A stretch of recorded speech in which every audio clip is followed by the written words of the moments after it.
क्या आपने भी खाटू श्याम जी के दर्शन किए हैं? जी हाँ, हम लोग आए हैं खाटू श्याम मंदिर और यहाँ आते से ही मैंने देखा ये कृष्णा जी की बांसुरी जो एक अलग ही वाइब दे रही थी। और यहाँ पे मैंने लोगों को नाचते गाते खुश होते जब मैंने देखा तो पता चला कि लोग खाटू श्याम मंदिर क्यों आते हैं। क्योंकि जैसे ही मैं यहाँ पहुँची तो जो यहाँ की पॉजिटिव एनर्जी और पॉजिटिव वाइब थी वो एक अलग ही फील करा रही थी। क्योंकि यहाँ आपको आते से ही जब आप चीज़ें सोचते हो कि हमें ये मांगना है वो मांगना है और हम जैसे ही वहाँ जाते हैं तो हमारी सारी इच्छाएं जैसे कि अपने आप ही पूरी हो गई हैं। कहा जाता है कि जो भी खाटू श्याम मंदिर आता है उनकी सारी मनोकामनाएं पूरी होती हैं। और इसी भरोसे के साथ मैं और मेरी फैमिली हम लोग खाटू श्याम मंदिर आए हैं और आप देख सकते हैं मेरी पूरी फैमिली के चेहरे पे जो खुशी छा रही है। एक क्योंकि हम लोग फर्स्ट टाइम आए हैं और पहली बार आते ही जब हमें इतना अच्छा लगा तो सोचिए कि अगर आप लोग आएंगे तो कितना अच्छा लगेगा। लाइफ की जर्नी ना बहुत कुछ सिखा जाती है।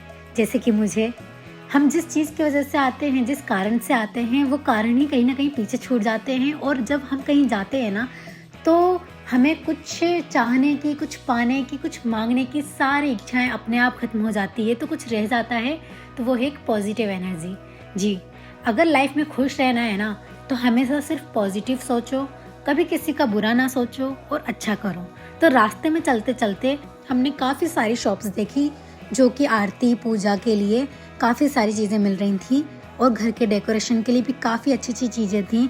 जैसे कि ना खाटू श्याम मंदिर में ना इत्र और रोज़ जो सबसे इम्पोर्टेंट चीज़ है जो चढ़ाई जाती है, हमें वो भी लेना था जो कि है ना हम आगे की शॉप से लेंगे। अभी हमने स्टार्टिंग में नहीं लिया क्योंकि ये काफ़ी लंबा रास्ता है। रास्ते में ही पापा को कोई इत्र की शॉप नज़र आई तो पापा इत्र देखने लगे और वहाँ पे लेने लगे और हम वेट कर रहे थे। सो गाइस, हमारे पापा नहीं सब मेरे पापा कहीं रुक गए हैं इत्र खरीदने के लिए। तो आप देख सकते हैं ये मेरी छोटी बुआ है, छोटी नहीं है पर बड़ी हो गई है। ये मेरी मम्मी है, मम्मी के साथ गोलू और ये मेरा भाई पतला दुबला सा, एक दिन ये भी मोटा होगा सनी की तरह। और ये है मेरी बहन जो थकी हारे और सड़ा मुंह बना के मेरे पास आ रही है गुलाब का फूल लेकर। ठंड लग रही है, जिसको ठंड लग रही है, ये बीमार है। ये हमेशा से बीमार थी, कोई नई बात नहीं है। और इसी के साथ मैं आपको ये बताना चाह रही हूँ कि इतनी सारी चीज़ों के बाद भी हम जा रहे हैं खाटू श्याम मंदिर और मेरे बाकी के 2 भाई और मेरे पापा आ रहे हैं।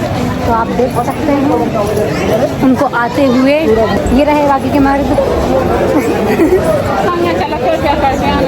खाटू श्याम जी मंदिर के चढ़ाव के लिए हमने यहाँ से 3 इत्र की बोतलें ली।